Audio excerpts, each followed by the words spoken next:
The next question is, Scott, what is your advice from picking a niche from scratch? And if you had to start again, what would you do? So if I had to start again, okay. So if I had to choose my niche from scratch, what would I do? And what's the best advice? Good question. So if I had to start again, if I had to pick my niche again, I would do the same thing and follow the same steps. If I was changing the niche, starting the niche from scratch, changing industries, doing everything. And that would be to do it logically. Okay, so what do I mean by logically? So I'll see a lot of people picking their niche and making big decisions in their business based on their emotions. And you shouldn't do that. And niche is critical because that's where it all really starts. That's where we understand what our clients want, who our clients are, where they are, the economics, everything stems from the niche, the marketing, the sales, all the way down the line. But we as human beings, therapists and coaches alike, and at one stage I was like that as well, very emotional, and we make a lot of bad decisions based on our emotions. So a lot of people will tell you to pick a niche where your passion is. And while I agree, actually, I don't agree with that at all. I was going to say, while I agree with that to a certain extent, I'll explain what I mean by why I don't agree with that at all. Passion has nothing to do with it. Now, yes, you do have to enjoy the niche. You do have to enjoy working with that type of person. You do have to want to talk about that subject all the time, but you do not want to let your passion blind you. I'm sure you've seen all the ads where people say like, just find your passion and, turn passion into profits. Let's say I have a passion of going to a coffee shop, which I like, and I like to just sit there, decompress, drink a coffee, chill out, not think about anything. I usually do that on a Sunday. That's a passion of mine. I enjoy this, and I'll go out of my way to do this because I get a payoff from it. But just because I enjoy it doesn't mean the niche is going to be profitable. Okay. So the same rules apply. And it's a bit of a weird metaphor, but it really rings true, is the same rules apply with your niche. Just because you're passionate about it, just because maybe you've been through that journey yourself, you've come out the other side, just because you're obsessed with that subject doesn't mean that everybody else in the world is or should be.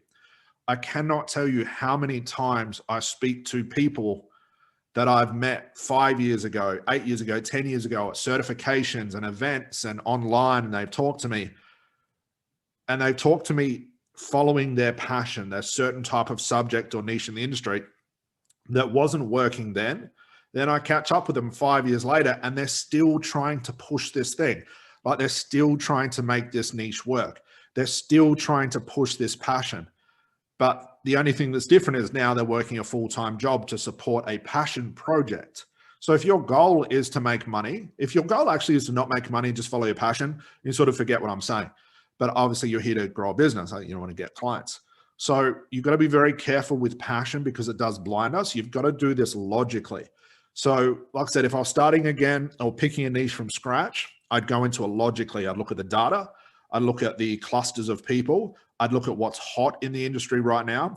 I'd try and look at a niche where there's maybe minimal competition. I'd try and look at the marketing that everybody's doing, seeing what's working, seeing what's failing. And most of all, I'd go speaking to a lot of potential people.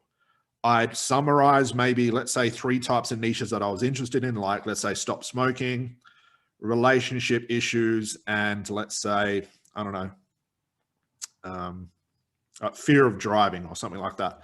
And I'd go speak to people. I'd go to Facebook groups. I'd go online and I'd go speak to those people and find out, is this pain big enough?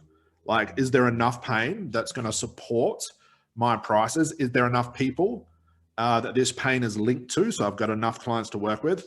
And I'd ask them every single question I could to really understand this niche before I'd do that. Before I'd even think about, is this something that I want to work with for the rest of my life? So let's say I did that 3 times with 3 different niches and I all had like the equal amount of passion for all of those 3, like they were just good enough. Then I'd look at them and go, okay, out of speaking to those people, what was it like? What were they like? Could I handle talking to those people in my career? Could I handle creating content about that? Then let's say out of 3 or 5 niches that I did this for, I just categorize them. Which one actually turned out to be the most interesting? Which one would I like to research more? Which one has more information online that I can actually find out more info about the problem itself? And then I'd weigh up my passion to that. Now, if I did all 5 and then I found out, wow, those people were really boring, I can't imagine talking about that stuff for the rest of my career, I'd just repeat it. And I'd do this within a couple of weeks. And I just work hard at this, harder at this than everybody else. So while everyone's trying to find their passion, which I get has some part of the rest of your career, I wouldn't be blinded by it. I'd only look at what I really enjoyed in the passion after the fact. Now, also, I wouldn't necessarily pick a niche that I hated just because there was money in it. So you've got to weigh that up. There's a perfect optimized point there where I've got to enjoy it enough, but I don't want to get lost in the passion of it because I might not look at the data properly. But I wouldn't choose a niche that I didn't enjoy because I have to make content like this. And if each day I had to make content like this and I kept thinking, fuck, what am I going to talk about? This is really boring. I can't imagine. I don't want to do another video. Do I really want to do this? That's already telling me this is not going to be a long-term project.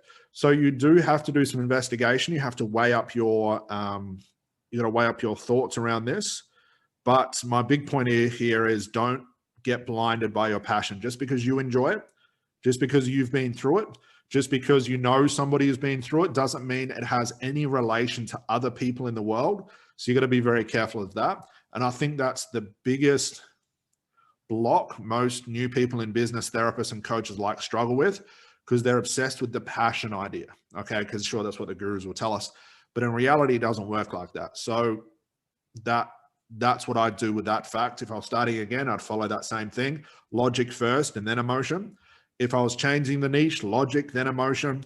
I teach all of my students that from the start to look at the logic of everything first and then the emotion. Because if you go into this too emotional, you'll make all the wrong decisions. And in a couple of months' time, you've either not made any progress or you're going to be so many fathoms behind where you should be. It's going to be extremely hard to catch up. So that's what I do.